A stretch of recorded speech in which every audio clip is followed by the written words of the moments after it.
Hello দর্শকবৃন্দ, এই গল্পটি সম্পূর্ণ A to Z একসাথে রয়েছে, তাই পুরো গল্পটা শুনতে কেউ মিস করবেন না।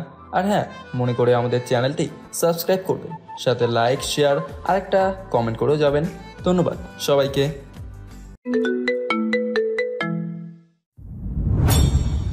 ঢাকার সকালটা আজ অন্যরকম। আকাশে হালকা কুয়াশা, রাস্তার পাশে কুড়িয়ে খাওয়া কয়েকজন ভিখারি পুরনো খবরের কাগজে শরীর মুড়েছে। কেউ বা রাস্তার ধারে বসে নিজের ভাগ্যকে অভিশাপ দিচ্ছে। এমন সময় একটা চকচকে কালো গাড়ি হঠাৎ থেমে গেল সেই ভিখারিদের পাশে। গাড়ি থেকে নামলো এক মেয়ে, চশমা পরা, দামি পোশাকে মোড়া, হাতে আইফোন, মুখে একরাশ অহংকার। সে নীলা চৌধুরী, ঢাকার প্রভাবশালী ব্যবসায়ী অরিন্দম চৌধুরীর একমাত্র মেয়ে। আজ তার জীবনের এক অদ্ভুত দিন, কারণ আজ তাকে বিয়ে করতে হবে বাবার জোরে। নীলা ফোনে বলছিল তার বান্ধবী রিমিকে। শোন রিমি, আমি কাউকে ভালোবাসি না, আমার জীবনের সঙ্গে খেলা করতে চাই সবাই। তাই আজ আমি একটা এমন কাজ করব যাতে সবাই চমকে উঠবে। তুমি কি বলতে চাও? বাবা চায় আমি কোনো ব্যবসায়ী ছেলেকে বিয়ে করি। আমি করব না, বরং আমি আজ রাস্তায় যে প্রথম ভিখারিকে দেখব তাকেই বিয়ে করব। দেখব সমাজ তখন কি বলে। তুমি পাগল হয়েছ নীলা? এটা ক্যারিয়ার নষ্ট করে দেবে। না রিমি, আমি বাবাকে একটা শিক্ষা দিতে চাই। টাকায় সব কিছু কেনা যায় না, এটা বুঝতে হবে ওনাকে। ফোন কেটে নীলা গাড়ির দরজা বন্ধ করলো। তার চোখ পড়ল রাস্তার ধারে বসে থাকা এক যুবকের দিকে। ছেঁড়া জামা, ময়লা মুখ, কিন্তু চোখে অদ্ভুত দৃঢ়তা। বাকি ভিখারিরা যেখানে হাত পেতে বসে আছে সে নয়, সে চুপচাপ বসে আছে আকাশের দিকে তাকিয়ে। তাকে দেখে যেন একদম অন্যরকম লাগলো। নীলা কাছে গিয়ে বলল, এই শোনো, তোমার নাম কি? নাম জানলে কি হবে ম্যাডাম? নাম বলে তো কেউ ভাত দেয় না। আমি যদি বলি তোমাকে ভাত নয়, একটা খড়, কাপড় আর একটা বউ দিতে পারি? ছেলেটি হেসে উঠল। সে রাজ, তার চোখে ঝলকানি, কিন্তু নীলা সেটা ধরতে পারল না। বউ মানে? আপনি কি মজা নিচ্ছেন? না, মজা নয়। আমি আজ তোমাকে বিয়ে করতে চাই। তুমি রাজি? বিয়ে? এই জামা কাপড়ে, এই অবস্থায়? আর আমার মতো ভিখারিকে আপনিই বা কেন বিয়ে করবেন ম্যাডাম? আপনার কি মাথা ঠিক আছে? দেখে তো মনে হচ্ছে বড় ঘরের মেয়ে আপনি। তাহলে আমার মতো ভিখারিকে বিয়ে করতে চাচ্ছেন কেন? হ্যাঁ, তাতে সমস্যা কি? আমি তোমাকে সাজিয়ে দেব, শুধু তোমাকে রাজি হতে হবে। বাকিটা আমি সামলে নেব। মানুষ ভিখারি হয় ইচ্ছায় না, পরিস্থিতিতে। কিন্তু যদি তোমার বিয়েতে আমার দরকার হয়, আমি রাজি। নীলার মুখে তৃপ্তির হাসি। সে রাজের হাত ধরে টেনে গাড়ির দিকে নেয়। রাস্তার মানুষজন অবাক হয়ে তাকায়। এক কোটিপতির মেয়ে এক ভিখারিকে গাড়িতে তুলছে। নানান লোক নানান কথা বলছে। গাড়ির ভেতরে নীলা কড়া কণ্ঠে বলল, দেখো, এটা একটা অভিনয়। আমি তোমাকে কিছু টাকা দেব, তুমি আমার ভাড়াটের স্বামী। শুধু বিয়েটা হবে যাতে আমার বাবা রাগে পাগল হয়ে যায়। পরে আমি তোমাকে টাকা দিয়ে মুক্তি দেব। আর আমাদের এই কথাটা আমাদের দুজনের মধ্যেই থাকবে। এটা যেন তৃতীয় ব্যক্তি জানতে না পারে। সবাই জানবে আমি একজন ভিখারিকে বিয়ে করেছি, কিন্তু আসলে আমি তোমাকে আমার ভাড়াটের স্বামী হিসেবে গ্রহণ করছি। অর্থাৎ আমি হব তোমার ভাড়ার বর? ঠিক তাই। তুমি জানো না তুমি কি করছো? তোমার মান সম্মান নষ্ট হয়ে যাবে যদি সবাই জানে যে তুমি একজন ভিখারিকে বিয়ে করছো। আমি খুব ভালো জানি টাকায় সব হয়। তোমাকেও আমি টাকায় কিনছি, কিন্তু আমি আমার বাবাকে দেখিয়ে দিতে চাই। রাজ নিঃশব্দে জানালার বাইরে তাকালো। তার ঠোঁটের কোণে একটা অদ্ভুত হাসি, যেন সব জানে তবু কিছুই বলছে না। নীলার গাড়ি গিয়ে থামলো একটা রেজিস্ট্রি অফিসের সামনে। সেখানে তার বান্ধবী রিমি দাঁড়িয়ে আছে। বিয়ের অনুষ্ঠানটা তড়িঘড়ি করে এক রেজিস্ট্রি অফিসে সম্পন্ন হলো। নীলার বাবা যখন খবর পেলেন তার মেয়ে এক ভিখারিকে বিয়ে করেছে, তখন তিনি হৃৎপিণ্ডে হাত রেখে বসে পড়লেন। এই মেয়েকে আমি বড় করেছি, এই জন্য রাস্তা থেকে ভিখারি তুলে এনে বিয়ে করে আমার মান সম্মান সব কিছু ধুলোয় মিশিয়ে দিল। নীলা বিয়ে করে রাজকে নিয়ে বাড়ি ফিরল। যখন মেন গেট পেরিয়ে বাড়ির ভেতরে ঢুকবে তখন নীলার বাবা তাকে আটকে দিয়ে বলতে লাগলেন, তুমি কিভাবে একজন ভিখারিকে বিয়ে করতে পারলে নীলা? সমাজে কি আমাদের মান সম্মান একটুও বজায় থাকলো? তোমাকে আমি রাজরানীর মতো করে বড় করেছি। এর দিনটা দেখার জন্য আমি তোমার বিয়ে ঠিক করেছিলাম আমার বিজনেস পার্টনারের ছেলের সাথে, আর তুমি কিনা রাস্তা থেকে একজন ভিখারিকে তুলে নিয়ে এসে বিয়ে করে নিলে। এটা তোমার কাছ থেকে আশা করিনি নীলা। হ্যাঁ বাবা, টাকায় মানুষকে কেনা যায়, মান মর্যাদা নয়। এটাই বুঝতে হবে তোমাকে। তুমি একবারও আমাকে জিজ্ঞেস করেছিলে যে আমি ওই ছেলেকে বিয়ে করতে রাজি কিনা? তুমি কি দেখেছিলে? টাকা পয়সা আছে, ছেলে আমাকে খুশি রাখতে পারবে। কিন্তু টাকা পয়সা থাকলেই সব কিছু হয় না। ভালোবাসাটা মন থেকে হয়, টাকা পয়সা দেখে নয়। বাবা রেগে গিয়ে চিৎকার করে বললেন, তুমি যদি ওই ছেলেকে আমার ঘরে আনো আমি তোমাকে মেয়ে হিসেবে অস্বীকার করব না। এখন এই ছেলেকে ডিভোর্স দেবে তুমি, আর যদি তা না করো তাহলে আমার বাড়ি থেকে এক্ষুনি বের হয়ে চলে যাবে। নীলা ঘাড় উঁচু করে বলল। তাহলে আমি নিজের বাড়ি তৈরি করব। আর রাজ চুপচাপ, বিন্দুমাত্র প্রতিক্রিয়া নেই। নীলা বাড়ি থেকে বের হয়ে রাজের হাত ধরে হাঁটতে লাগলো। রাজ তাকে বলল, ম্যাডাম, এটা কি আপনি ঠিক করলেন? আমার জন্য আপনি কেন বাসা ছেড়ে চলে এলেন? আমাদের বিয়েটা তো বিয়ে না ম্যাডাম, একটা এগ্রিমেন্ট ছিল। আর সেই এগ্রিমেন্টের জন্য কিনা আপনি আপনার বাসা ছেড়ে চলে গেলেন? হ্যাঁ, বাসা ছাড়লাম। আমার বাবা টাকার কাছে অন্ধ হয়ে গিয়েছেন। তিনি ভাবেন টাকা থাকলেই সব কিছু নিজের হাতের কাছে পাওয়া যায়। কিন্তু টাকা দিয়ে সব কেনা গেলেও মানুষের মন, মর্যাদা এইগুলো কেনা যায় না। তিনি যতদিন এইগুলো বুঝবেন না আমি ততদিন তোমার সাথেই থাকবো। ম্যাডাম, আমার সাথে কি আপনি থাকতে পারবেন?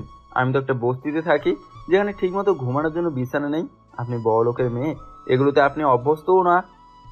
কিছু করার নেই। আগামী 1 মাস আমার তোমার সাথেই থাকতে লাগবে এখানে। আর তার আগে যদি বাবা নিজের ভুল বুঝতে পারে তাহলে তো ভালোই। তখন তুমি তোমার রাস্তায়, আমি আমার রাস্তায়। রাত গভীর হলে তারা এক ছোট্ট বাসায় এসে উঠল। নীলা ঘর গোছাতে গিয়ে বিরক্তভাবে বলল, তুমি চুপ করে থাকছো কেন? কিছু বলো না। তোমার কথা বলার জায়গা আছে। আমি ভাড়াটে মানুষ, তুমি চাইলে কথা বলবে, চাইলে চুপ থাকবো। এই অভিনয়টা আমি 1 মাসের মধ্যেই শেষ করব। তখন তুমি চলে যাবে তোমার ভিক্ষা করতে। 1 মাস অনেক সময়। তার সেই হাসিটা নীলার বুকের মধ্যে কেমন যেন কাঁপন তুলল। সকালের সূর্যটা ঠিকঠাকভাবেই উঠেছিল, কিন্তু নীলার ঘরের ভেতরে যেন রোদের উষ্ণতা ঢুকতেই পারছিল না। এখন সে এক সাধারণ বাসার ভাড়াটে ঘরে থাকে। একটা ছোট রান্নাঘর, একটা খাট আর একটা টেবিল। কালো টাইলসের মেঝেতে বসে চায়ের কাপ হাতে চুপচাপ বসে আছে। নীলা আয়নার সামনে দাঁড়িয়ে নিজের চুল ঠিক করছিল। দামি পারফিউমের গন্ধে ঘরটা ভরে গেছে। সে রেগে রেগে বলল, এই জায়গাটা একেবারে নোংরা। জানো তো, আমি এমন জায়গায় কখনো থেকেছি না। চারিদিকে কেমন দুর্গন্ধ বেরিয়েছে। নোংরামি জায়গায় নয়, মনে হলে সেটা জায়গাকে নোংরা করে দেয়। তুমি আমায় দর্শন শোনাতে আনোনি। আমি তোমাকে টাকা দিচ্ছি, তাই আমার মতো চলবে। রাজ কিছু বলল না, শুধু মাথা নিচু করে কফির শেষ চুমুকটা খেলো। সেই দিন সকালেই নীলা তার বান্ধবী রিমি আর তার পুরনো প্রেমিক রনিকে ফোন করে জানালো সে এখন নিজের স্বামীর সঙ্গে শহরের দক্ষিণে একটা বাসায় থাকে। রনি হেসে বলল, নীলা, তুমি নাকি ভিখারিকে বিয়ে করেছো? আমি ভেবেছিলাম রসিকতা করছো। তুমি কিভাবে পারলে আমাকে ছেড়ে একটা ভিখারিকে বিয়ে করতে? তুমি তো বলেছিলে তুমি আমাকে মন থেকে ভালোবাসো। তাহলে এই তোমার ভালোবাসা শেষে কিনা একজন ভিখারিকে বিয়ে করলে? না রনি, আমি সত্যিই করেছি। তবে এটা শুধু একটা খেলা। খেলা? আমি দেখতে চাই তোমার এই ভিখারি স্বামীটা দেখতে কেমন। আগামী শুক্রবার আমি তোমার বাসায় আসছি। সে কি দেখতে আমার থেকেও সুন্দর? নীলা একটু চুপ করে বলল, এসো, আমি দেখাবো কিভাবে টাকায় একটা জীবনও কেনা যায়। অবশ্যই, দেখতে তো হবেই।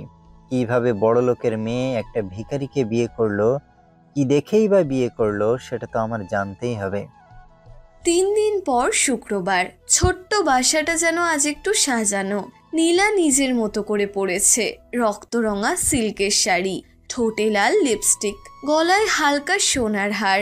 রাজ এক কোণে বসে শার্টের বোতাম লাগাচ্ছিল। তুমি ওভাবে বসে থাকছো কেন? অতিথি আসবে, একটু ঠিকঠাক হও। তুমি তো বলেছিলে আমি ভিখারি সাজবো, তাই না? তাহলে সাজবো কেন? আমি যেমন আছি আমি তেমনই ঠিক আছি। তুমি আমাকে হাসাও না রাজ। আজ তোমাকে একটু ভালো স্বামী সাজতে হবে, যেন আমার বন্ধুদের সামনে আমি ছোট না হই। রাজ একটু থেমে বলল। তোমার কাছে আমি কবে বড় ছিলাম?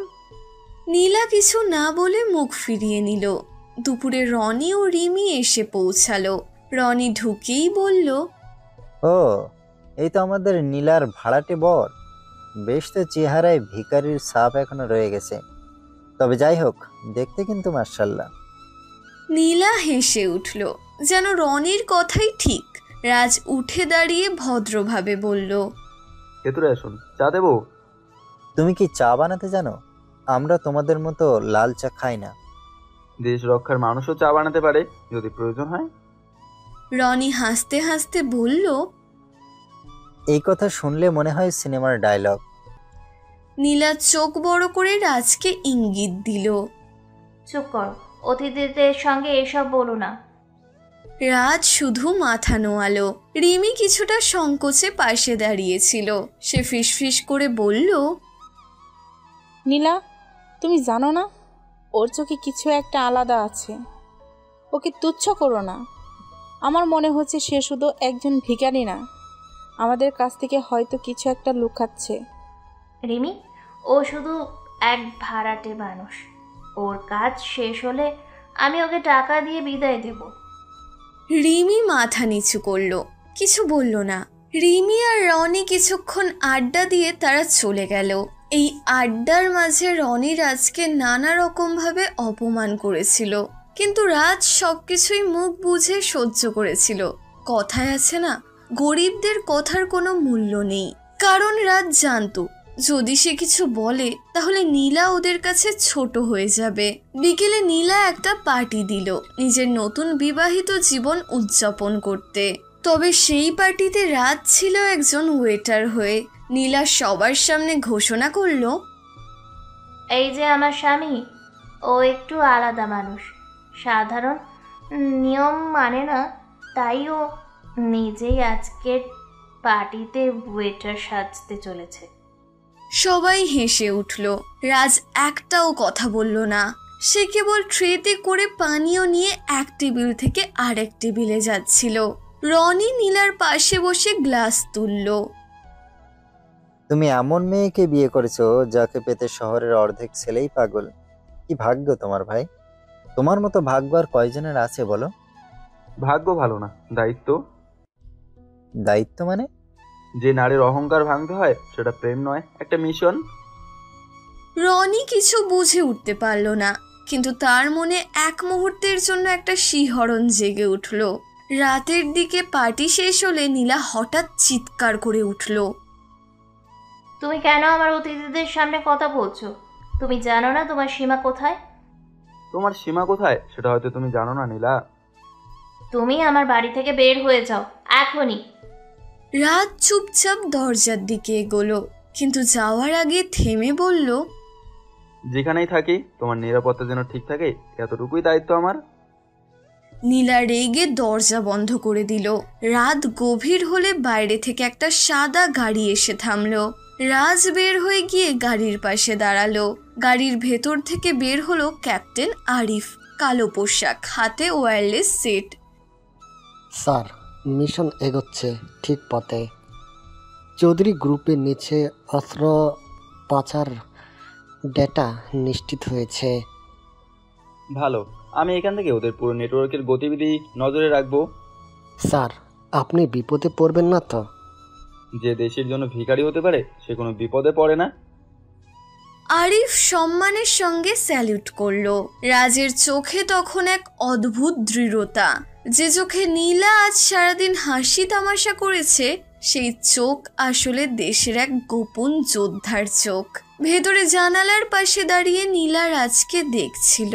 অজানা এক অনুভূতি তাকে নাড়িয়ে দিচ্ছিল। ও আসলে কে? ওর চোখে কেন এত রহস্য? রাত পেরিয়ে গেছে অনেকক্ষণ। নীলা ঘুমোতে পারছিল না।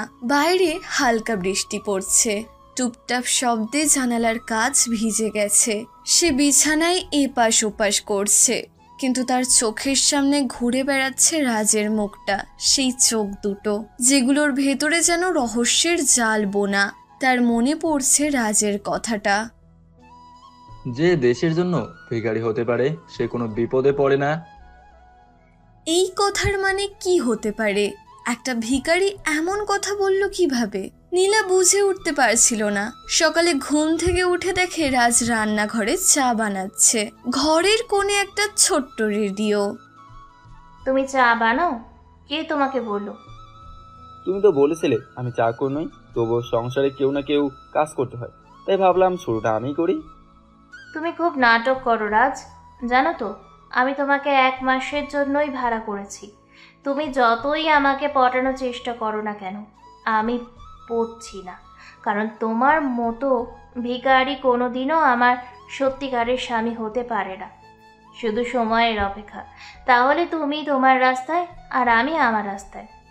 সময় শেষ হলে আমিও চলে যাব, নিশ্চিত থাকো। নীলা কাপটা নিয়ে এক চুমুক দিল, তারপর অবাক হয়ে বলল, চা তো বেশ ভালোই বানাও। ভিখারিরাও যে এত সুন্দর চা বানাতে পারে তা তো আগে জানতাম না। সবকিছু শেখা দরকার। যুদ্ধের সময় চা বানানো একটা প্রশিক্ষণ। নীলা থমকে গেল। যুদ্ধ? সে কিছু বলতে গিয়ে থেমে গেল। রাজের চোখে এমন শান্তি যেন সে হাজার যুদ্ধের ভেতর দিয়ে এসেছে। দুপুরের দিকে নীলা বাজারে যাওয়ার জন্য বের হলো। রাজ তার সঙ্গে গেল না, কিন্তু নীলা বাইরে গিয়ে দেখলো রাস্তার মোড়ে একটা কালো মোটর বাইক দাঁড়ানো। দুজন হেলমেট পরা লোক রাজের ছবি দেখিয়ে কারো সঙ্গে কথা বলছে। এই ছেলেটা কি এখানে থাকে? নাম রাজ? নীলার বুক কেঁপে উঠল। সে দ্রুত বাসায় ফিরে এলো। ভেতরে এসে দেখলো রাজ জানালার পাশে বসে ল্যাপটপে কিছু একটা দেখছে। নীলা অবাক হয়ে বলল, তুমি ল্যাপটপ কোথা থেকে পেলে? আর ল্যাপটপটা দেখে তো মনে হচ্ছে এটা একটা দামি ল্যাপটপ। কখনো কখনো কাজের প্রয়োজনে কিছু জিনিস রাখতে হয়। তুমি ভিখারি হয়েও ল্যাপটপ ব্যবহার করো? অবিশ্বাস্য। সব ভিখারি একরকম নয় নীলা ম্যাডাম। নীলার মাথা ঘুরে যাচ্ছিল।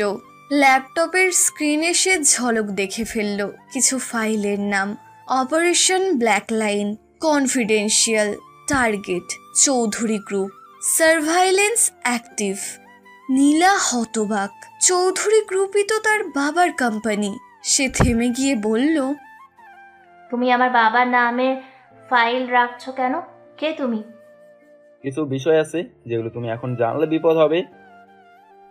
তুমি কে রাজ? তুমি আসলে কি করো? তোমার ব্যবহার, তোমার আচার আচরণ, আর তোমাকে দেখে আমার মনে হয় না যে তুমি ভিখারি। রাজ এবার ল্যাপটপ বন্ধ করে তাকালো। তার চোখ শান্ত অথচ ভয়ঙ্কর দৃঢ়তা। আমি কে সেটা এখন জানলে তুমি বাঁচবে না নীলা। আর কিছু কিছু কথা না জানাই ভালো। তুমি আমাকে ভয় দেখাও কেন? আমি পুলিশে বলবো। পুলিশে বললেই যারা তোমার বাবার কোম্পানিতে অস্ত্র রাখছে তারা পালিয়ে যাবে। নীলার মুখ শুকিয়ে গেল। সে এক পা পিছিয়ে বলল, অস্ত্র? মানে কি বলছো তুমি? রাজ কিছু না বলে উঠে দাঁড়ালো। তার আলমারির ভেতর থেকে একটা ছোট ব্যাগ বের করলো। ভেতরে মিলিটারি ব্যাজ, একটা ওয়্যারলেস কমিউনিকেশন ডিভাইস আর একটা হালকা পিস্তল। নীলার শরীর জমে গেল। তুমি তো ভিখারি নও। তুমি আসলে কে? আমি যাকে তুমি ভাড়াটে স্বামী বলছো, সেই দেশের জন্য কাজ করা একজন অফিসার। আমি এখন এক গোপন মিশনে আছি। নীলা কেঁদে ফেলল। তুমি আমার বাবার বিরুদ্ধে কাজ করছো? আমার বাবাকে অপরাধী বলছো? আমি আমার বাবার কাছ থেকে দূরে আছি তা ঠিকই, কিন্তু আমি আমার বাবাকে অনেক ভালোবাসি। আর আমার বাবা এইরকম কোনো কাজ করতে পারে না, এই বিশ্বাস আমার আছে। আমি কারো বিরুদ্ধে কাজ করি না, আমি দেশের জন্য কাজ করি। তোমার বাবার চারপাশে কিছু লোক আছে যারা অস্ত্র ব্যবসার সঙ্গে যুক্ত। আমি তাদের খুঁজে বের করছি। তোমার বাবা এর সঙ্গে যুক্ত নয়, কিন্তু তোমার বাবার অগোচরে তোমার বাবার ক্ষতি করতে যাচ্ছে। নীলা হতবুদ্ধি হয়ে বসে পড়ল। রাজ বাইরে বেরিয়ে গেল। নীলা তার পিছু নিল গোপনে। সে দেখল রাজ গলির মোড়ে গিয়ে এক লোকের সঙ্গে দেখা করলো, ক্যাপ্টেন আরিফ। ওরা নিচু স্বরে কথা বলছিল। স্যার, চৌধুরী গ্রুপের ভিতরে রনির যোগাযোগ আছে। সে বিদেশি শত্রুদের সাথে অস্ত্র পাচারে যুক্ত। আমি জানি, আমি ওদের মেন সার্ভার লোকেশন ট্র্যাক করছি। তবে স্যার, মেয়েটা তো নীলা, ও তো চৌধুরীর মেয়ে। আপনি ওকে কিভাবে সামলাবেন? ও এখন আমার দায়িত্ব, ওর জানাটা দরকার, কিন্তু সঠিক সময় না আসা পর্যন্ত নয়। নীলা এই কথা শুনে হতভম্ব। সে নিজের মুখে হাত চাপা দিয়ে চোখের পানি আটকালো। আমি ওকে ভাড়াটে স্বামী বানিয়ে অপমান করেছি, অথচ ও আমার বাবার অপরাধ থামাতে পর্যন্ত প্রাণ ঝুঁকি নিচ্ছে। ও আমাকে বাঁচাতে চায়, আমার বাবাকে বাঁচাতে চায়, আর আমি কিনা তাকে এতটা অপমান অত্যাচার করেছি। নীলা সেখানে আর দেরি না করে সেই বাসাতে ফিরল। সেই রাতে রাজ ফিরল দেরি করে। নীলা দরজায় বসেছিল, তার চোখ লাল, মুখ শুকনো। তুমি খেয়েছো? তুমি খোঁজ নিচ্ছ আমার মতো একজন ভিখারি খেলেও কি না, তাতে আপনার কি ম্যাডাম? আমি ভুল করেছিলাম রাজ, তোমাকে আমি বুঝতে পারিনি। তুমি কিছুই ভুল করনি নীলা, তোমার চোখে আমি এখনো এক ভিখারি। আমি যদি আমার কাজ করছি।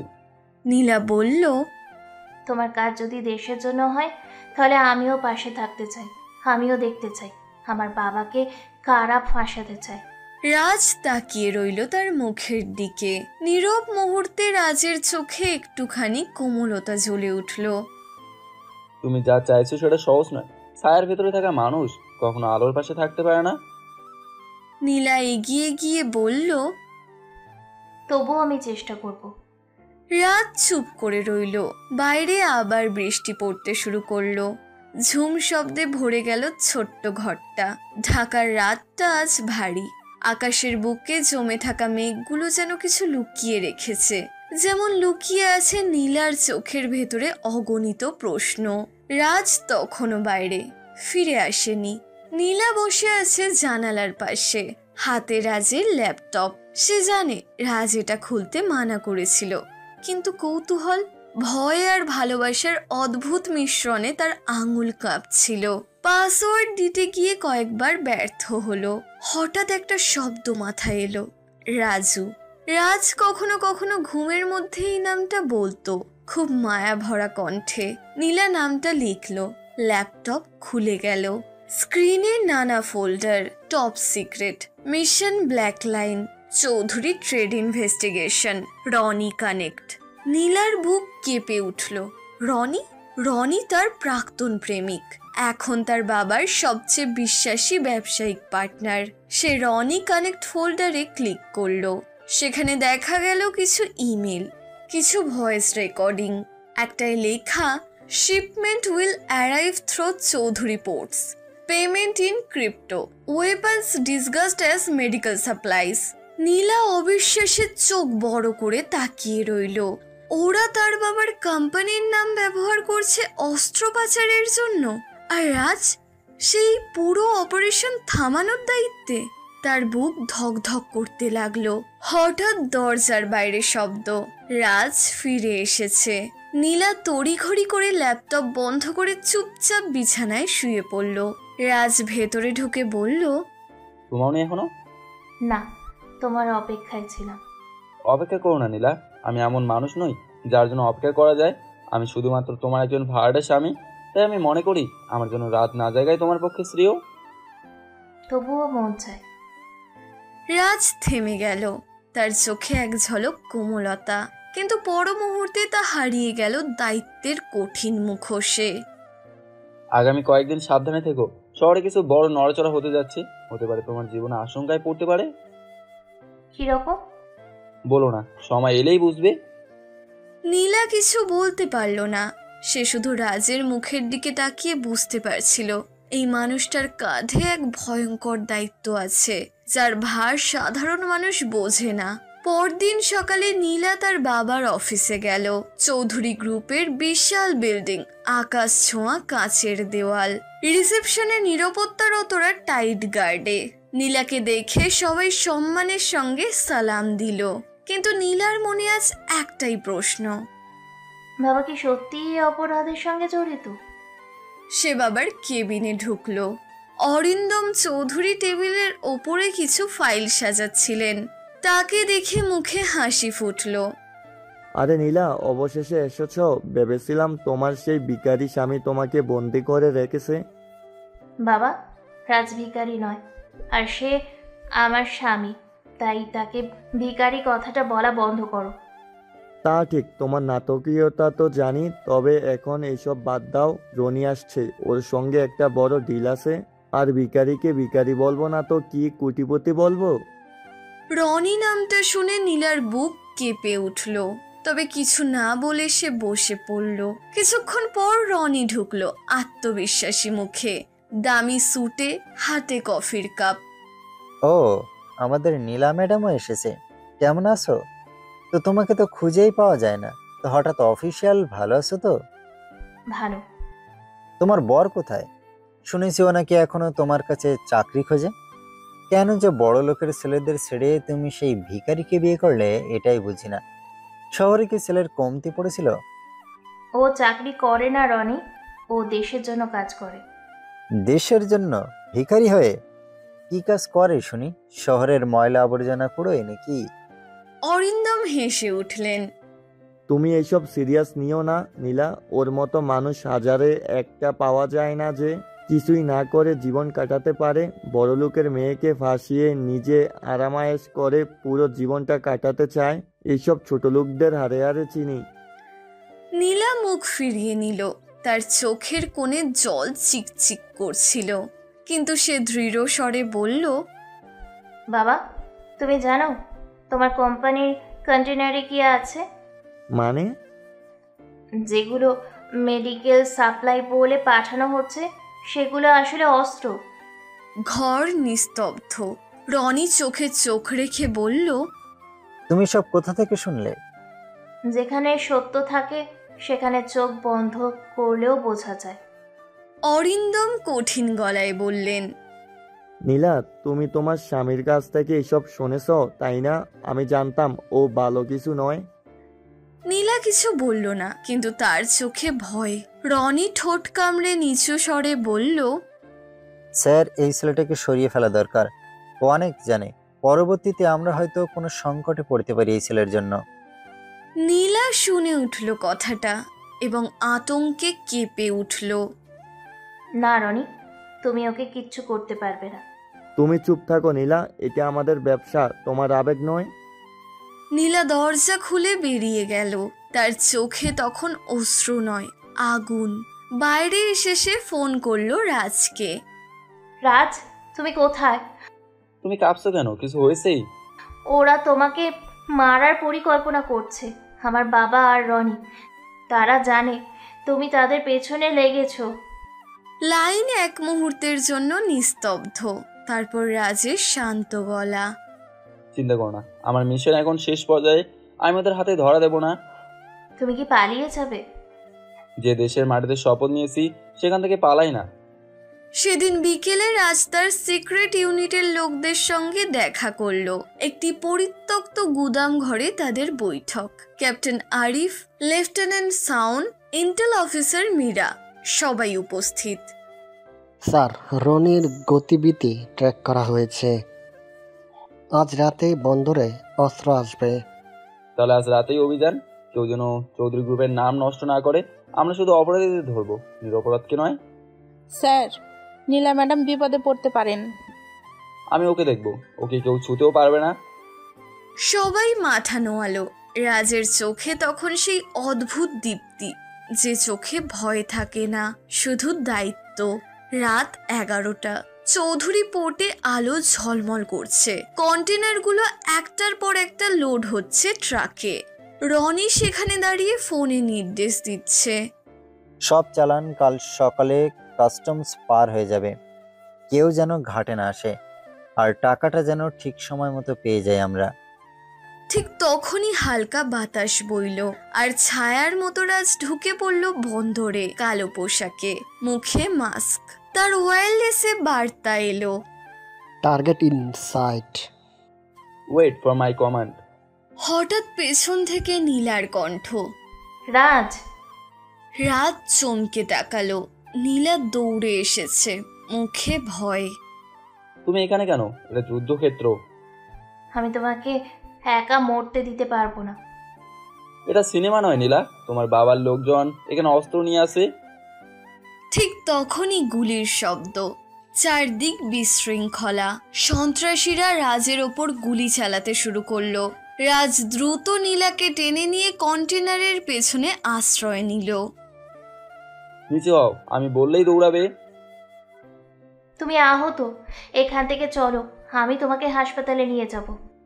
আমি অভ্যস্ত, এসব ছোটখাটো গুলি আমাদের কিছুই না। ওই মুহূর্তে ওয়্যারলেসে আরিফের কণ্ঠ।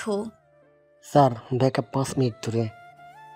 রাজ গুলি চালাতে লাগলো, নিখুঁত লক্ষ্য ভেদে। এক একজন সন্ত্রাসী পড়ে যাচ্ছে। নীলা কাঁদছে, কিন্তু রাজের মুখে দৃঢ়তা, যেন সে জানে আজ হয় জয় নয়তো মৃত্যু। শেষে পুলিশ অফিসাররা এসে বন্দর ঘিরে ফেললো। রনি পালাতে গিয়ে ধরা পড়ল। তার হাতে ধরা পড়ল প্রমাণ, ডকুমেন্ট, অস্ত্রের হিসাব, বিদেশি কন্ট্যাক্ট। নীলা স্তব্ধ। রাজ ধীরে ধীরে তার পাশে এসে দাঁড়ালো। তোমার বাবা হয়তো অপরাধী নন, কিন্তু ভুল মানুষকে বিশ্বাস করেছেন। রাজ, তুমি বাঁচবে তো? যতক্ষণ দেশ বেঁচে থাকে আমিও বাঁচবো। পরদিন খবরের কাগজে শিরোনাম, চৌধুরী গ্রুপের বন্দরে অস্ত্র পাচার চক্র ভেঙে দিল আর্মির স্পেশাল ইউনিট। নেপথ্যে ছিলেন সিক্রেট অফিসার রাজ। নীলা ছবিটার দিকে তাকিয়ে চুপ করে কাঁদছিল। ঢাকার সম্মিলিত সামরিক হাসপাতাল। ভোরের আলোয় স্নিগ্ধ এক ফোঁটা নিস্তব্ধতা। চোখে ধরা পড়ছে নিঃশব্দে হাঁটা ডাক্তাররা। করিডোরের ফ্লোরে লাইটের মৃদু ঝিলিক, আর দূরে কোথাও পাখির ডাক। এই শান্ত পরিবেশের মধ্যেই একটি কেবিনে নিস্তেজ শরীর নিয়ে শুয়ে আছে রাজ। বুকে ব্যান্ডেজ, হাতে সেলাইন, মুখে অক্সিজেন মাস্ক। তবুও তার মুখে সেই দৃঢ় শান্তি, যেন যুদ্ধক্ষেত্র থেকেও সে ফিরে এসেছে জয়ের নিশ্চয়তা নিয়ে। তার পাশে বসে নীলা, চোখে জেগে থাকা ক্লান্তি, চুল এলোমেলো, মুখে ঘুমের কোনো চিহ্ন নেই। গত রাতের পর থেকে সে এক মুহূর্তের জন্য রাজের পাশে থেকে সরে যায়নি। ডাক্তার এসে রিপোর্ট দেখে বললেন, বুলেটে ডান কাঁধের হাড় ছুঁয়ে গেছে, ভাগ্য ভালো, যন্ত্র লাগেনি, এখন বিশ্রাম নিলে ঠিক হয়ে যাবে। নীলা নিঃশব্দে মাথা নেড়ে সম্মতি জানালো। ডাক্তার চলে গেলে সে রাজের হাতটা আস্তে করে ধরল, সেই শক্ত রুক্ষ হাত যার ভেতরে ছিল এক সৈনিকের অদম্য সাহস। তুমি এমন করে সবকিছু একা একা করলে কেন রাজ? আমাকে কিছুই বললে না কেন? রাজের চোখ ধীরে খুলে গেল। চোখ দুটো ক্লান্ত কিন্তু মায়ায় ভরা। তুমি যদি জানতে আমি কে, তুমি হয়তো এই নাটকটা শেষ হতে দিতে না। আমি তো ভেবেছিলাম তুমি এক সাধারণ মানুষ, এমনকি এক ভিখারি, কিন্তু তুমি তো দেশের সিক্রেট আর্মি অফিসার। কখনো কখনো সত্যি লুকিয়ে রাখাই সবচেয়ে বড় দায়িত্ব। নীলা চোখ মুছে নিল। তার বুকের মধ্যে যেন অপরাধ বোধের পাহাড় জমে গেছে। আমি তোমার প্রতি এত অভদ্র ছিলাম, এত অপমান করেছি, অথচ তুমি আমার জীবন বাঁচালে। তুমি যা দেখেছো আমি তা হতে বাধ্য হয়েছিলাম। আমার মিশনের অংশ ছিল এই ভান করা। তোমার পরিবারে ছিল সন্দেহের তালিকায়। মানে আমার বাবাও? তোমার বাবা অপরাধী নন, কিন্তু ভুল মানুষকে ভরসা করেছিলেন। রনি আর তার বিদেশি পার্টনাররাই সব করেছিল। তোমার বাবা এখন সরকারি কাস্টাডিতে, তবে তাকে অপরাধী নয়, সাক্ষী হিসেবে রাখা উচিত। নীলা চোখ বন্ধ করে গভীর নিঃশ্বাস ফেলল। তার কাঁধটা কেঁপে উঠল। আমি কখনো ভাবিনি আমার নিজের ঘরেই এমন অন্ধকার থাকতে পারে। আমরা সবাই কখনো না কখনো অন্ধকারে বাস করি নীলা, কেউ চোখ বন্ধ করে, কেউ আলোর অপেক্ষায়। দুপুরের দিকে রাজ একটু জেগে উঠল। নীলা তখন তার জন্য ফল কেটে দিচ্ছিল। তুমি এখন একজন ভালো নার্স হয়ে গেছো। তুমি মজা করছো? না, সিরিয়াস। আমার জীবনে এত যত্ন কেউ নেয় নেই। কারণ কেউ তোমার আসল চেহারা জানতো না। রাজ কিছুক্ষণ চুপ করে থেকে বলল, তুমি জানো এই দেশ আমাকে অনেক কিছু দিয়েছে, পরিচয়, দায়িত্ব, ভালোবাসা, কিন্তু এখন মনে হচ্ছে আমি প্রথমবার নিজের জন্য বাঁচতে চাই। তাহলে এবার আমার জন্য বাঁচো। রাজের চোখে একটু বিস্ময়, তারপর শান্ত হাসি। সেই মুহূর্তে তাদের দুজনের মধ্যে কোনো কথা নয়, শুধু নিঃশব্দ এক প্রতিজ্ঞা বিনিময় হলো। পরের দিন সকালে সংবাদ মাধ্যমে বড় শিরোনাম, অস্ত্র পাচার চক্র ভেঙে দিয়েছে সেনাবাহিনীর বিশেষ ইউনিট, নেপথ্যে ছিলেন ক্যাপ্টেন রাজ রহমান। সেই খবর দেখে নীলার চোখে জল এসে গেল। যে মানুষটাকে সমাজ একসময় ভিখারি বলতো, আজ তাকে দেশ বলছে নায়ক। সে রাজের পাশে গিয়ে চুপচাপ দাঁড়ালো। রাজ তখন জানালার দিকে তাকিয়ে সূর্যের আলোয় চোখ কুচকাচ্ছিল। সবাই এখন তোমাকে নায়ক বলছে। নায়ক হওয়ার মানে জানো? যুদ্ধে জেতা নয়, নিজের মানুষকে রক্ষা করা। তাহলে তুমি তো নায়ক হয়েছো আমার, এই দেশের, এই সমাজে। রাজের চোখে কিছুটা লজ্জা, কিছুটা মায়া। সে আস্তে করে বলল, তুমি যদি আমার পাশে থাকতে চাও তবে নায়ক নয়, শুধু একজন মানুষ হিসেবে থেকো, যার মনে কোনো অহংকার থাকবে না, থাকবে শুধু ভালোবাসা। নীলা কিছু না বলে রাজের হাতটা ধরে রাখলো। সেই মুহূর্তে হাসপাতালের ঘরটা যেন প্রেমে ভরে উঠল, নিঃশব্দ কিন্তু গভীর। সন্ধ্যার দিকে এক সামরিক জিপ এসে দাঁড়ালো হাসপাতালের সামনে। ভেতর থেকে নামলেন মেজর জেনারেল ফারুক, রাজের সরাসরি কমান্ডিং অফিসার। তিনি ভেতরে ঢুকে রাজের বিছানার পাশে দাঁড়ালেন। ক্যাপ্টেন রাজ রহমান, তুমি এই দেশের গর্ব। তোমার মিশন সফল হয়েছে। হেডকোয়ার্টারে তোমার জন্য বিশেষ পদোন্নতির অনুমোদন এসেছে। ধন্যবাদ স্যার। তবে তোমার কাজ এখনই শেষ নয়। এই চক্রের মূল হোতা এখনো ধরা পড়েনি, কিন্তু আপাতত তোমাকে ছুটি দেওয়া হচ্ছে। তোমার পরিবার তোমার প্রাপ্য। ফারুক সাহেব নীলার দিকে তাকিয়ে মুচকি হাসলেন। তুমি ভাগ্যবতী মিসেস রাজ, এমন একজন সৈনিক খুব কম দেখা যায়। নীলা বিনীতভাবে মাথা নিচু করলো। রাজও শান্ত মুখে তাকিয়ে রইল তার দিকে। কিছুদিন পর রাজ হাসপাতাল থেকে ছাড়া পেল। নীলা তাকে বাড়ি নিয়ে এলো, সেই ছোট্ট ভাড়া বাসা যেখানে তারা প্রথমে একে অপরকে ভুল বুঝেছিল, তর্ক করেছিল, এমনকি দূরত্ব তৈরি হয়েছিল। কিন্তু আজ সেই ঘরেই প্রেমের উষ্ণতা ছড়িয়ে পড়েছে। বিকেলে তারা দুজনে বারান্দায় বসে চা খাচ্ছিল। রাজের হাতে ব্যান্ডেজ, তবুও তার চোখে শান্তি। তুমি জানো, আমি এখনো বিশ্বাস করতে পারি না তুমি একসময় ভিখারি ছদ্মবেশে ছিলে। ওটাই ছিল আমার সবচেয়ে শক্তিশালী ইউনিফর্ম, কারণ কেউ তখন আমার চোখে ভয় দেখেনি। কিন্তু আমি তখন তোমাকে ঘৃণা করতাম। তুমি ঘৃণা করনি, তুমি বুঝতেই পারোনি। আমি তোমার জন্য গর্বিত রাজ। রাজ চা রেখে তার দিকে তাকালো, তার কণ্ঠ নরম কিন্তু স্পষ্ট। নীলা, আমি হয়তো আবার মিশনে যাব, কিন্তু এবার যদি ফিরে আসি, আমি তোমাকে শুধু আমার দায়িত্ব নয়, আমার জীবনটাও বানাতে চাই। নীলার চোখে ঝিলিক, সে রাজের কাঁধে মাথা রাখলো। তুমি ফিরলে আমি তোমার পাশে থাকবো, তোমার নামের সঙ্গে, তোমার ছায়ার সঙ্গে। তাহলে প্রতিজ্ঞা হলো। রাতের আকাশে তখন তারা ঝলমল করছে, দূরে কোথাও ভেসে আসছে আজানের সুর। নীলা জানালার পাশে বসে রাজের দিকে তাকিয়ে ভাবছে, কি অদ্ভুত এই জীবন। যে মানুষটাকে সে ভিখারি ভাবতো, সেই আসলে ছিল দেশের রক্ষক।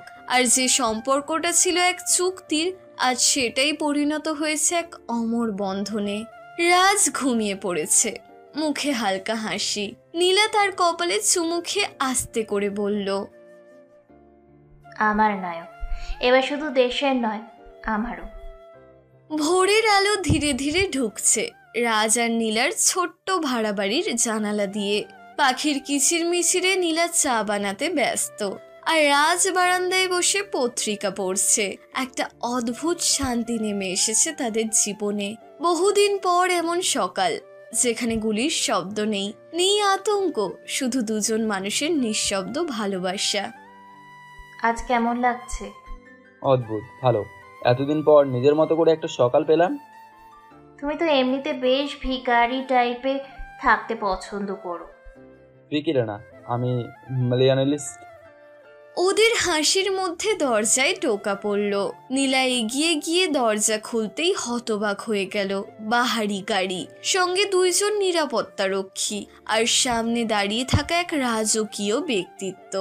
সাদা পাঞ্জাবি, চোখে চশমা, মুখে প্রজ্ঞার ছাপ। তিনি রায়হান খান, দেশের সবচেয়ে ধনী শিল্পপতি, খান ইন্ডাস্ট্রিজের মালিক। নীলা এক মুহূর্তে চিনে ফেলল এই মানুষটাকে। সে অসংখ্যবার টিভি, সংবাদপত্র আর অনুষ্ঠানে দেখেছে, কিন্তু আজ তাকে নিজের ভাড়া বাড়ির দরজায় দেখে তার মনে হলো এটা কি স্বপ্ন। আপনি আপনি রায়হান খান সাহেব? হ্যাঁ, আমি রায়হান খান, কিন্তু আজ আমি শুধু রাজের বাবা। নীলার মুখে আর কথা নেই। রাজও বারান্দা থেকে উঠে এসে অবাক দৃষ্টিতে তাকালো। বাবা, আপনি এখানে? হ্যাঁ রাজ, আমি এসেছি তোমাকে দেখতে। বহু বছর পর আমার ছেলে বেঁচে ফিরেছে। আমি আর অপেক্ষা করতে পারিনি। রাজ তাড়াতাড়ি এগিয়ে গিয়ে বাবাকে জড়িয়ে ধরল। বাবা ছেলের আলিঙ্গনে নীলা দাঁড়িয়ে রইল নিঃশব্দে, চোখে বিস্ময় আর সম্মান। চারপাশের পাড়া তখন গম গম করছে। এমন গাড়ি, এমন মানুষ এই গলিতে কখনো দেখা যায়নি। বাচ্চারা দৌড়ে বেরিয়ে এসেছে, মহিলারা পর্দার ফাঁক দিয়ে উকি মারছে। ওই রাজ্যে ওর বাবা নাকি দেশের নাম্বার 1 ব্যবসায়ী। সত্যি, আমি তো ভাবতাম ছেলেটা ভিখারি। ভিখারির বাবা যদি এমন হয় তাহলে আমি কাল থেকে ভিখারি বিয়ে করব। সবাই হতবাক, কেউ বিশ্বাস করতে পারছে না এই ভাড়া বাড়ির ভেতরে বসবাস করে দেশের নাম্বার 1 ইন্ডাস্ট্রিয়ালিস্টের ছেলে। ভেতরে বসার ঘরে রায়হান খান চারিদিকে তাকাচ্ছেন। পুরনো সোফা, ফ্যানটা কাঁপছে। দেওয়ালে রাজ আর নীলার একটা ছোট ছবি ঝুলছে।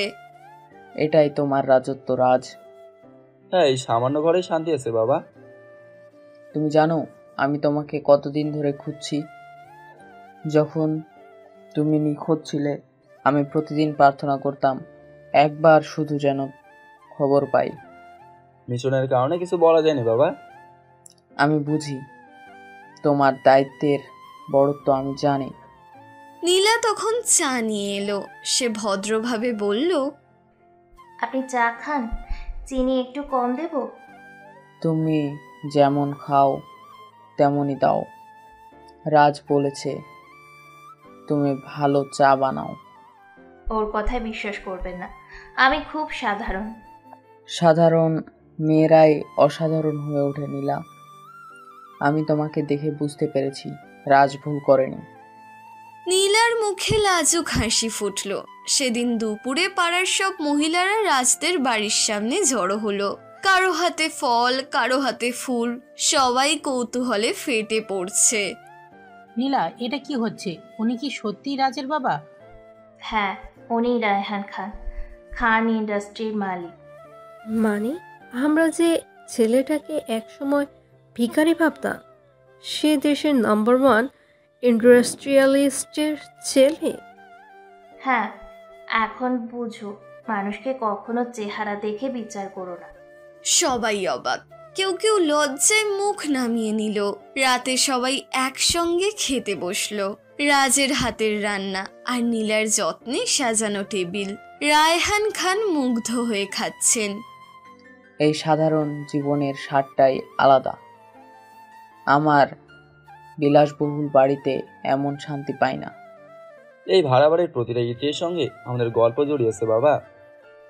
আপনি যদি কিছুদিন থাকেন আমরা খুব খুশি হব। তাহলে আমি এখানেই থাকবো কিছুদিন। আমার ছেলে ও পুত্রবধূর কাছ থেকে চিনতে চাই। রাজ আর নীলা অবাক, তারপর হাসলো দুজনেই। পরের সকালে পাড়ার সবাই আরো অবাক হলো। রায়হান খান নিজে বারান্দায় বসে চা খাচ্ছেন, পাড়ার ছোট বাচ্চাদের সঙ্গে গল্প করছেন। যে মানুষকে টেলিভিশনে দেখা যায় কেবল সম্মেলন বা পুরস্কার বিতরণীতে, তিনি আজ সাধারণভাবে এক গলির বাড়িতে বসে হাসছেন।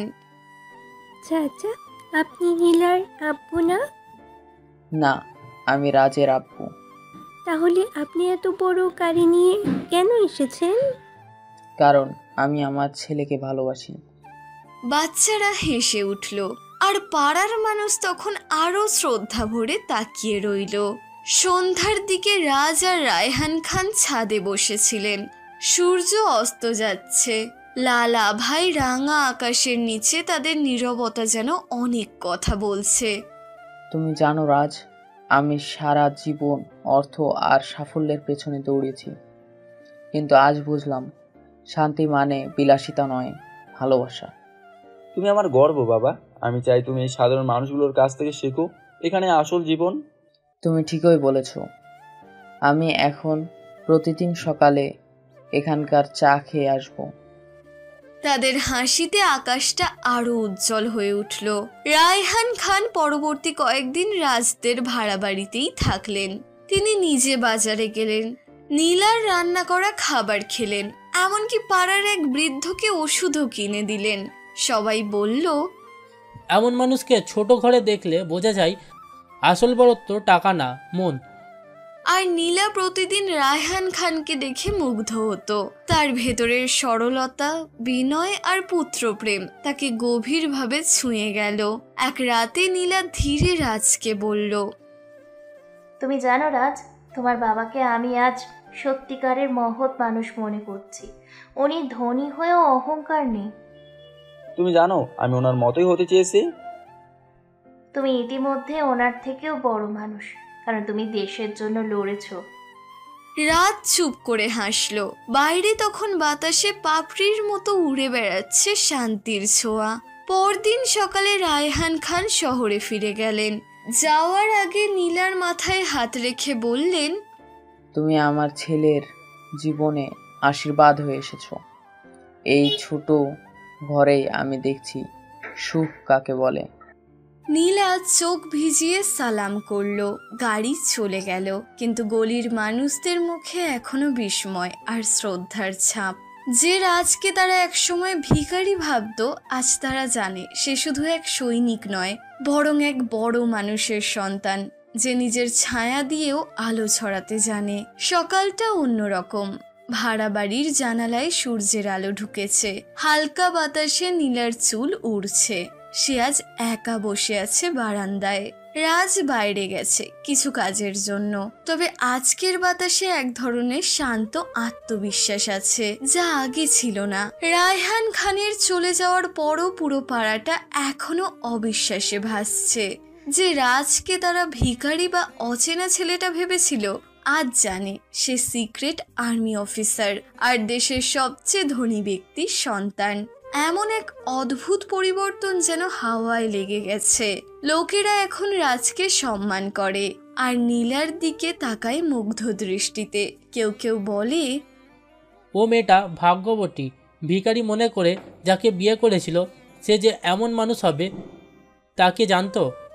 কিন্তু নীলা জানে রাজের আসল সৌন্দর্য টাকায় নয়, তার হৃদয়ে, তার সততায়। সেই দিন বিকেলে রাজ ফিরে এলো। সাধারণ পোশাক, কিন্তু মুখে তৃপ্তি। সে হাতে একটা চিঠি নিয়ে নীলার সামনে বসে বলল, আজ একটা বড় সিদ্ধান্ত নিলাম। কি সিদ্ধান্ত? আমি আর কোনো ছদ্মবেশে থাকবো না। আমি আর্মি থেকে আনুষ্ঠানিকভাবে ছুটি নিচ্ছি কিছুদিনের জন্য। এবার আমরা দুজন নিজের মতো একটা জীবন শুরু করব। নীলার চোখ বড় হয়ে গেল। মানে তুমি এখন পুরোপুরি আমার? শতভাগ। এবার আমি শুধু তোমার স্বামী, কোনো মিশন নয়, কোনো ভয়ও নয়। নীলার চোখে জল এসে গেল। সে ধীরে রাজের কাঁধে মাথা রাখল। আমি এই মুহূর্তটার জন্য কতদিন অপেক্ষা করেছি জানো? জানে, কিন্তু আজ থেকে আর আমাদের মাঝে কোনো গোপন কিছু থাকবে না। দুজন একসাথে চুপচাপ বসে থাকলো। বাইরে হালকা বৃষ্টি শুরু হয়েছে। আকাশটা যেন তাদের নতুন জীবনের আশীর্বাদ দিচ্ছে। নীলা হঠাৎ বলল, রাজ, আমরা কি এই ভাড়া বাড়িতেই থাকবো? চাইলে বাবার বাসায় যেতে পারি, কিন্তু আমি চাচ্ছি এখানে থেকেই আমরা নতুন করে শুরু করি। তাহলে আমরা এখানেই থাকবো। এই বাড়িতেই তো আমাদের ভালোবাসার গল্প শুরু। রাজ মাথা নাড়ল, আর দুজনের চোখে অদ্ভুত দৃঢ়তার ঝিলিক দিল। সন্ধ্যায় রাজের ফোন বেজে উঠল। ওপাশে রায়হান খান। রাজ, তোমার নতুন প্রজেক্টের জন্য খান ইন্ডাস্ট্রিজ এর একটি ইউনিট তোমার নামে দেখতে দিতে চাই। আমার নামে? কিন্তু বাবা, আমি তো ব্যবসা বুঝি না। তুমি দেশের জন্য যুদ্ধ করছো, এখন নিজের মানুষের জন্য কিছু করো। এই ইউনিটটা থাকবে তোমার এলাকাতেই, যাতে কাজ পায় পাড়ার মানুষ। রাজ থমকে গেল। বাবার কথায় এক নতুন অর্থ খুঁজে পেল সে। এখন সে কেবল সৈনিক নয়, একজন দায়িত্ববান নাগরিকও। পরের দিন সকাল থেকেই পাড়ায় হুলুস্থুল। বড় বড় ট্রাক আসছে, লোহার রড, সিমেন্ট সব সাজানো হচ্ছে। একটি সাইনবোর্ডে লেখা হলো খান ইন্ডাস্ট্রিজ কমিউনিটি প্রজেক্ট, রাজ খান ফাউন্ডেশন। পাড়ার মানুষ চোখ কচলে দেখে। যে ছেলেকে তারা একদিন অপমান করেছিল, আজ সে তাদের জন্য কাজের সুযোগ তৈরি করছে। বাবা রাজ, আমরা তোকে চিনতে পারিনি সেদিন। আপনারা চিনেছিলেন মন দিয়ে, এখন তো চোখটা খুলে দেখলেন। নীলা দূর থেকে তাকিয়ে থাকে, গর্বে বুক ভরে যায়। দুদিন পর রায়হান খান নিজে এসে উদ্বোধন করলেন নতুন প্রজেক্টের। স্থানীয় সাংবাদিক, টিভি, ক্যামেরা সবাই উপস্থিত। তবে রাজের অনুরোধে কোনো আড়ম্বর করা হলো না। সাধারণ মানুষ, শ্রমিক, রিক্সাওয়ালা, তাদের হাতেই ফিতে কাটার কাঁচি তুলে দিল রাজ। আমি আজ গর্বিত যে আমার ছেলে রাজ এই দেশের প্রকৃত মানে বুঝেছে। দেশ মানুষের পাশে থাকা। এই প্রজেক্ট কেবল আমাদের নয়, এই এলাকার প্রতিটি মানুষের। সবাই হাততালি দিল। ক্যামেরার ফ্ল্যাশের আলোয় রাজের চোখে এক ফোঁটা জল চিকচিক করলো। গর্ব, আবেগ আর তৃপ্তির মিলন। সেই রাতেই রাজ আর নীলা ছাদে চাঁদের নিচে বসেছিল। দূরে বাতাসে গাছের পাতাগুলো দুলছে। রাজের কাঁধে মাথা রেখে নীলা বলল, তুমি জানো, আমি একসময় তোমাকে ঘৃণা করতাম। ভেবেছিলাম তুমি ভিখারি। তুমি ভুল করনি, আমি সত্যি একসময় ভিখারির মতোই ছিলাম, তোমার ভালোবাসার ভিখারি। আর এখন? এখন আমি পৃথিবীর সবচেয়ে ধনী মানুষ, কারণ তুমি আসো। নীলা হেসে চোখ মুছল। বৃষ্টি থেমে গেছে, কিন্তু বাতাসে এখনো ভেজা মাটির গন্ধ।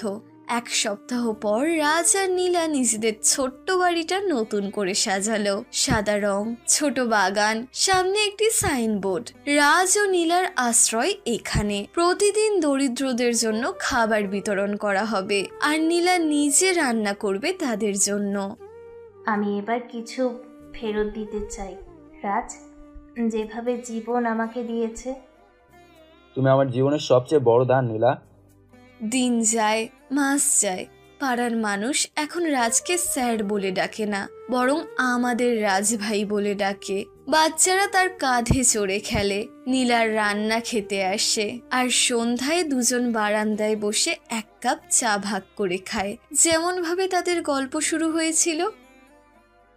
তুমি কখনো ভাবো, যদি তখন তোমাকে না চিনতাম? তাহলে এই পৃথিবীটা অন্ধকার থাকতো। দুজনের হাসিতে সেই অন্ধকারটা ভেঙে যায়। একদিন রাজের বাবা আবার এলেন। এবার তিনি এলেন কেবল বাবা হিসেবে নয়, নীলাকে মেয়ে বলে গ্রহণ করতে। নীলা, তুমি আমার পুত্রবধূ নও, তুমি আমার মেয়ে। তোমার জন্য আজ রাজ মানুষ হয়েছে। আপনি এভাবে বলবেন ভাবিনি বাবা। তোমরা এখান থেকে আমার নতুন বাড়িতে থাকবে না, এই ভাড়া বাড়িতে আমি নতুন একটা দালান বানিয়ে দেব। সবাই হেসে উঠল। নীলা অবাক হয়ে বলল, না বাবা, এই ঘরই আমাদের স্বপ্নের বাড়ি। তাহলে এই ঘরেই আমি প্রতিদিন চা খেতে আসব। তিনজনের হাসিতে গলি ভরে গেল। বছর শেষে সেই প্রজেক্ট সফল হলো। রাজ এখন তরুণদের জন্য কাজ করে, নীলা নারী উদ্যোক্তাদের সহায়তা দেয়। মিডিয়ায় আজ তাদের নাম উচ্চারিত হয়, কিন্তু তারা দুজন এখনো সেই ভাড়া বাড়িতেই থাকে।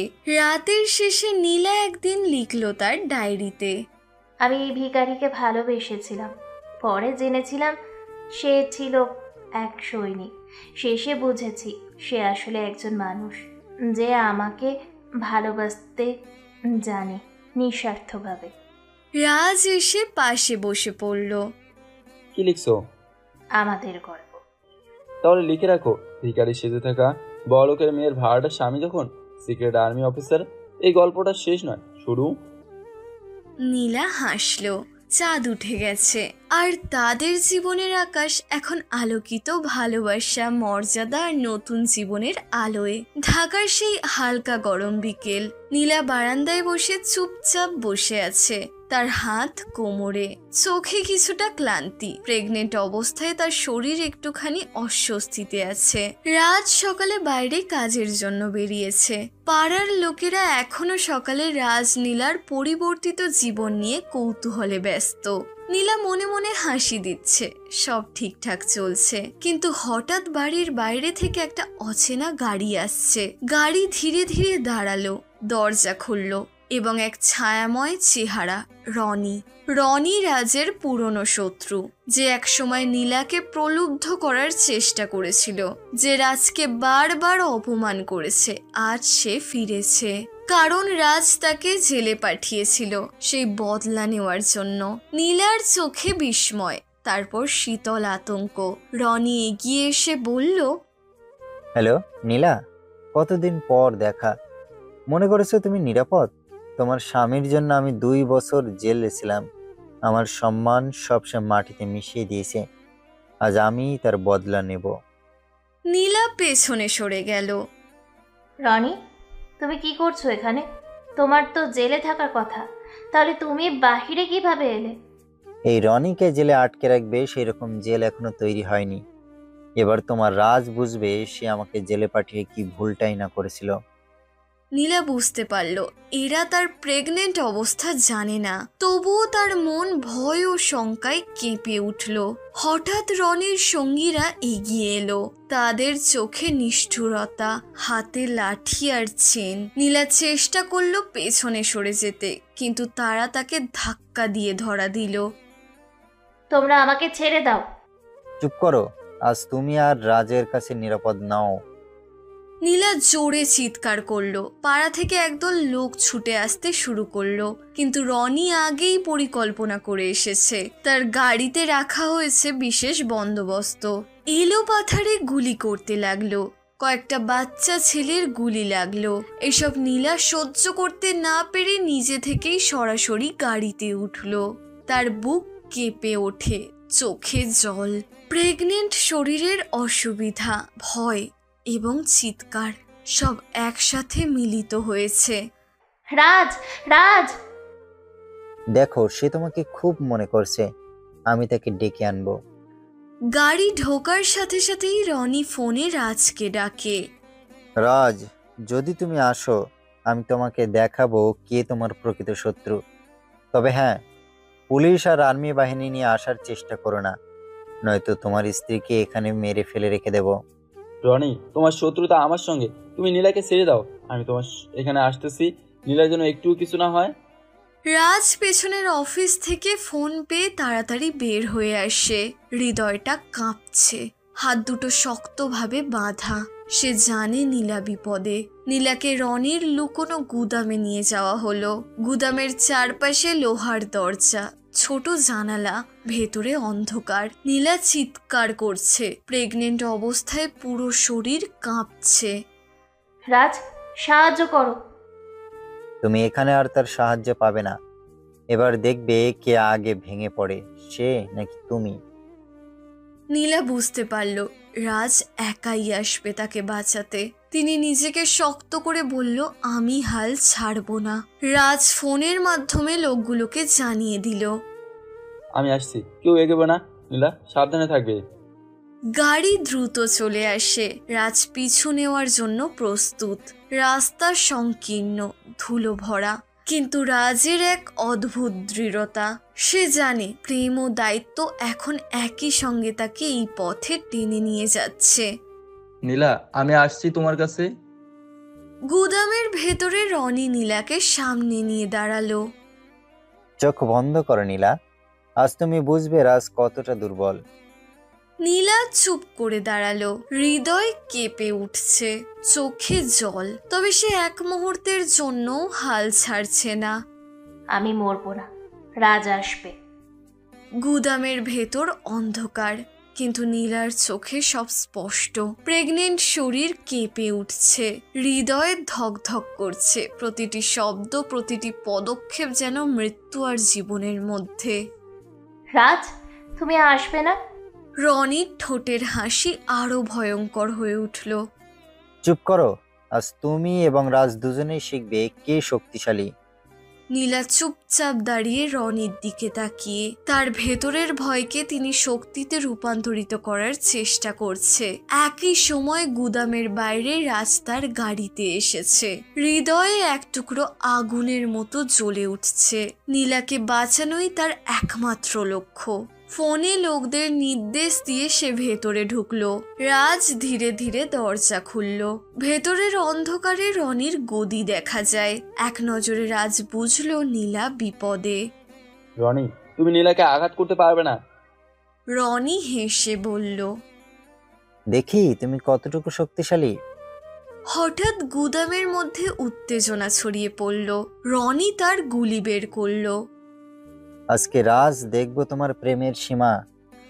রাত চুপ করে গলায় বায়ু নিল, নীলার দিকে চোখ রাখলো। প্রেগনেন্ট অবস্থায় নীলার কাঁধ কেঁপে উঠেছে, কিন্তু সে স্থিরভাবে দাঁড়িয়ে আছে। গুদামের মধ্যে সংঘর্ষ শুরু হলো। রনি এবং তার লোকেরা লাঠি আর দড়ি নিয়ে আক্রমণ করে। রাজ দ্রুত লাফ দিয়ে তাদের লাঠি ফাঁকা করলো, কিন্তু এক মুহূর্তে রনির হাতে থাকা পিস্তল তোলার সঙ্গে সঙ্গে গুলি হলো। বুম! নীলা হঠাৎ আঘাতের ধাক্কা অনুভব করলো। প্রেগনেন্ট শরীর কেঁপে উঠল। সে চিৎকার করে জড়িয়ে ধরল রাজকে। হ্যাঁ, রাজ! রাজ রণক্ষেত্রে ঢুকে পড়ার মতো শক্তি নিয়ে এগিয়ে গেল, হাতে লাঠি, চোখে রক্তে ভরা ক্রোধ। তিনি নীলার দিকে তাকালো, বুঝতে পারল নীলার ক্ষতি হয়েছে। তোমরা সবাই বুঝবে নীলাকে স্পর্শ করলে আমি কতটা ভয়ঙ্কর হতে পারি। মারামারির মাঝে রাজ অসাধারণ চতুরতা দেখায়। লাঠির আঘাত, পায়ের ছোঁড়া, ঘুষি সব মিলিয়ে রনির লোকেরা ধরা পড়ে, কিন্তু রনি থেমে নেই। সে গুলি করার জন্য আবার পিস্তল প্রস্তুত করছে। রাজের চোখে অদ্ভুত দৃঢ়তা। তিনি হঠাৎ লাফ দিয়ে রনির হাত ধরে, পিস্তলটিকে নিজের দিকে টেনে নিল। বুম! গোলাগুলি ছুটল, কিন্তু এই সময় নীলার পেটে আঘাত লেগে গেল। নীলার চোখে অদ্ভুত রক্তের ফোঁটা। সে পড়ে গেল। রাজ! রাজ তাড়াতাড়ি নীলাকে ধরে ফেলে। নীলা, তুমি ঠিক আছো তো? রনি হেসে বলল, দেখলে তুমি তাকে বাঁচাতে পারো নাকি? রাজের চোখে আগুন। ধীরে ধীরে ধমক দিয়ে বলল, আজ আমি শেখাবো কেন তুমি আমার জীবনের পথে দাঁড়াতে পারো না। রাজের শক্তি এতটাই প্রবল যে রনিকে চরম অবস্থায় ফেলে। এক এক করে রনির লোকেরা ছায়া হয়ে পড়ছে। রাজ এক মুহূর্তও থামছে না। নীলার হাত ধরে রাজ তাকে নিরাপদ জায়গায় সরিয়ে দেয়। তার চোখে জল, পেটের ব্যথা, শ্বাসকষ্ট সবই বোঝা যাচ্ছে। রাজ নিজের হাত দিয়ে চেপে ধরে। শান্ত হও, আমি আছি। আমি তোমাকে কেউ শুতেও দিচ্ছি না। নীলার চোখে ক্রন্দন, কিন্তু রাজের দৃঢ় হাতে সে স্থির হয়ে যায়। তুমি সত্যি আসছো? রাজ আবার গুদামে ফিরে আসে। রনি আর কয়েকটা লোক শেষ মুহূর্তে লড়ছে। রাজ তাদের ধাপে ধাপে মোকাবিলা করে। লাঠি, পায়ের আঘাত আর নিখুঁত চতুরতার মাধ্যমে এক এক করে সবকে ধ্বংস করে। এবার দেখো। হঠাৎ রনি আবার পিস্তল নিল। রাজ অল্প ফাঁকে তার হাত ধরে, পিস্তলটি উপরের দিকে ছুঁড়ে দিল। বুম! রনি মাটিতে লুটিয়ে পড়ল, তার চোখে আতঙ্ক আর বিশ্বাসীনতা। রাজ তার দিকে তাকিয়ে বলল, এটাই ছিল শেষ সতর্ক বার্তা। নীলাকে স্পর্শ করলে কেউ বাঁচবে না। নীলাকে নিরাপদ স্থানে বসিয়ে রাজ তার চোখে চোখ রাখল। তুমি ঠিক আছো নীলা? নীলা চোখে জল নিয়ে হেসে বলল, তুমি বাঁচালে আমি বেঁচেছি। রাজের বুক ধীরে ধীরে শান্ত হলো। সে নীলাকে শক্ত করে জড়িয়ে ধরল। আমি কখনো তোমাকে ছাড়বো না। তুমি আমার, আর শুধুই আমার। রাত্রের মধ্যে পুলিশ এসে পুরো গোদাম ঘর ঘিরে ফেলল। রনির লাশ উদ্ধার করা হলো তার সহযোগীদেরও। নীলার পেটের আঘাত বড় নয়, তবে ডাক্তার ততক্ষণে পরীক্ষা করছেন। রাজ পাশে বসে আছে, চোখে অনুরাগ ও বিশ্বাস। ভয় পেও না, সব ঠিক আছে, কিছুদিন বিশ্রাম দরকার। রাজ, তুমি সত্যি আমার জীবন বাঁচালে। এটা স্বাভাবিক, আমি তোমার পাশে সব সময় থাকবো। নীলার চোখে জল কিন্তু হাসি। রাজের হাতে হাত রেখে সে বলল, এই যুদ্ধে তুমি একা ছিলেন আর আমি তোমার জন্য। না, আমরা একসাথেই ছিলাম নীলা, সব সময়। নীলাকে হাসপাতালে ভর্তি করা হলো। রাজ সারা রাত তার পাশে বসে থাকে। প্রেগনেন্ট অবস্থায় তার নিরাপত্তা এখন প্রথম প্রাধান্য। রাজ বুঝলো প্রেম আর দায়িত্ব কখনো আলাদা নয়। আমি প্রতিজ্ঞা করেছি নীলাকে কেউ ছুতে পারবে না, আর আজ সেই প্রতিজ্ঞার পূর্ণ হলো। সকালের হালকা আলো হাসপাতালের কাঁচের জানলা ভেদ করে ভেতরে ঢুকলো। নীলার কক্ষের দরজা খোলা এবং রাজ পাশের চেয়ারে বসে চুপচাপ তাকিয়ে আছে। রাত্রি জুড়ে সে একটানা নীলার পাশে ছিল, চোখে অদ্ভুত উদ্বেগ, হাত শক্ত করে ধরে রাখা। হঠাৎ ডাক্তার প্রবেশ করলেন। ভয় পাওয়ার কিছু নেই, নীলা সুস্থ আছে, তবে আগামী 2 দিন সে বিশ্রাম দরকার। রাজের চোখে স্বস্তি। ধন্যবাদ ডাক্তার, আমি সবসময় এখানে থাকবো। ঠিক সেই মুহূর্তে হাসপাতালের লবি থেকে কেউ আসছে। দুটি আলাদা কারো চোখে বিস্ময় ও কৌতূহল। রাজ মুহূর্তেই চিনতে পারল তার বাবা মা রায়হান খান ও রোশনা খান, এবং নীলার বাবা, ছোট্ট ভদ্রলোক যে সবসময় তার মেয়ের জন্য চিন্তিত। রাজ, আমি খবর পেয়েছি নীলা আহত হয়েছে, আমি সরাসরি আসলাম। তুমি ঠিক আছো তো মা? রাজ দ্রুত এগিয়ে গেল। হ্যাঁ মা, সব ঠিক আছে, ডাক্তার বলেছে নীলা সুস্থ আছে। নীলার বাবাও কক্ষের দরজায় এসে দাঁড়ালো। নীলা কেমন আছো? নীলা ক্লান্ত চেহারায় তাকালো। সব ঠিক আছে বাবা, রাজ পাশে ছিল।